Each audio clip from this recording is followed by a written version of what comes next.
I love Avatar. I love the movies, I love the soundtrack, I love especially the creatures.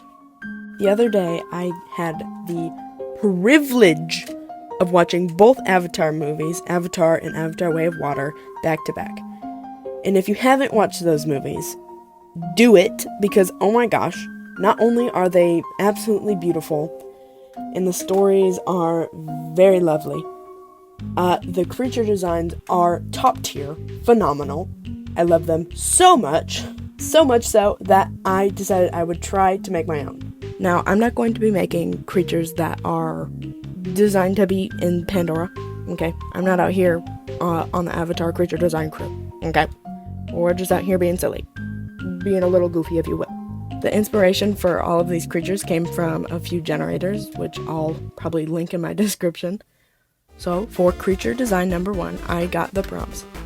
Extra large, feeds on insects, is aquatic-like, it walks, it has 6 legs, it has envelope-shaped eyes, can make grass with its feet, and can taste things most creatures can't.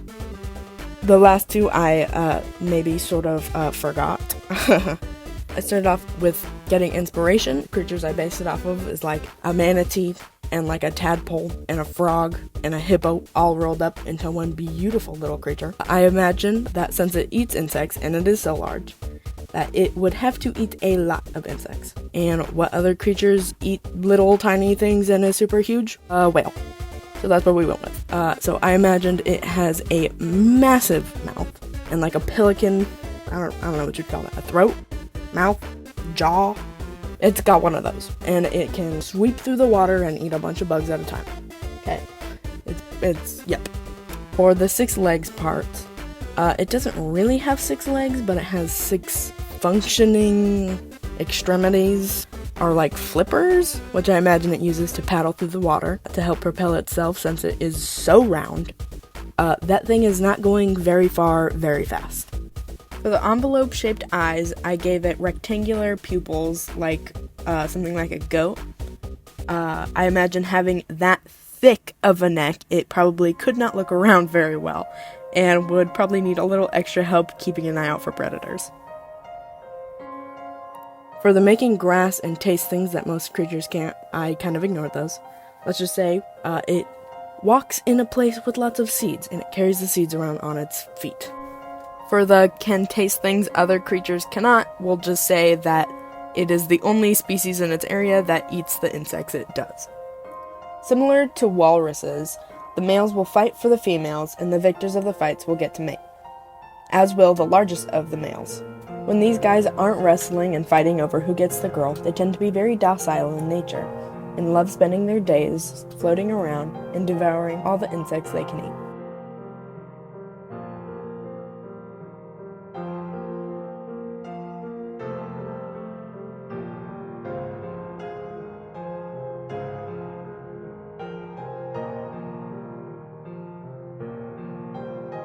And now for creature 2.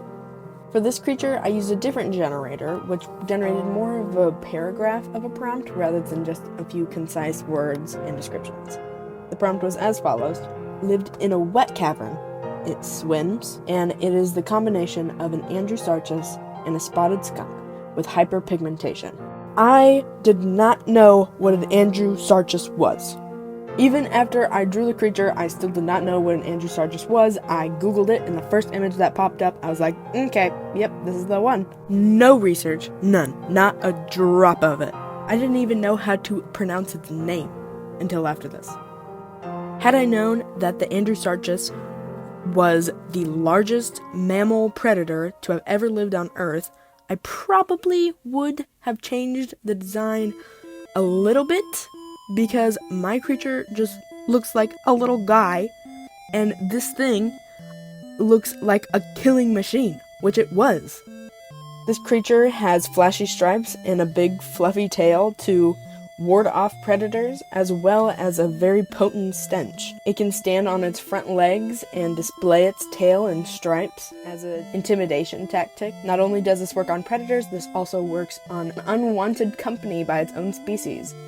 Skunks already have very bold and dark colors on them, So the hyperpigmentation part stumped me a little bit, and you can't really tell that there's much other pigmentation on it.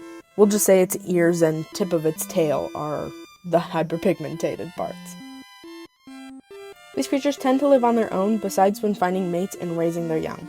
These creatures live in dark areas, such as places underneath trees or in caves, and although they aren't a very aquatic creature, they can swim pretty well, but they do occasionally dive under the water to search for clams, mussels, crawfish, or other types of crustaceans.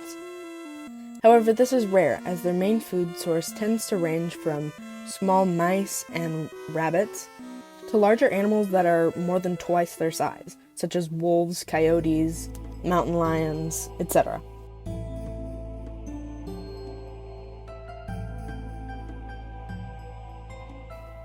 And now let's move on to creature number 3.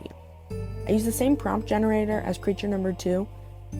For this creature, I got the prompts. It lives in a forest. It can swim. It looks like a mix between a hoofed animal and a big reptile, and it has glimmering features. For the hoofed animal part, I decided to go with a camel-like body type, and for the big reptile, I decided to go with a common basilisk. This creature lives in an area that is either totally flooded with water or is totally dry and barren. So they have to have the ability to fare well in deep waters while also being able to withstand long periods of time without food or water. They use their large sail down their back and their tail to help maintain their body temperature, as well as using it for fat stores when they have little access to food and water. With such a long and powerful tail, they make excellent swimmers. However, they prefer to conserve as much energy and resources as possible. They tend to prefer to stay in the shallow waters and wade as they graze on aquatic vegetation. They are social creatures and tend to stick together in herds, as they thrive in the safety of numbers.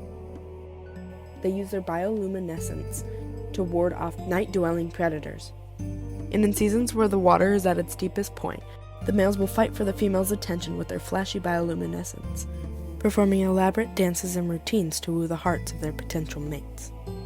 The females will pick the male with the brightest bioluminescence, the flashiest routine, and the tallest sail. Alright, and that wraps up this video. I appreciate you for watching this. This video is very different from the rest of my videos. I might be making more like this. I don't know. We'll see how it goes.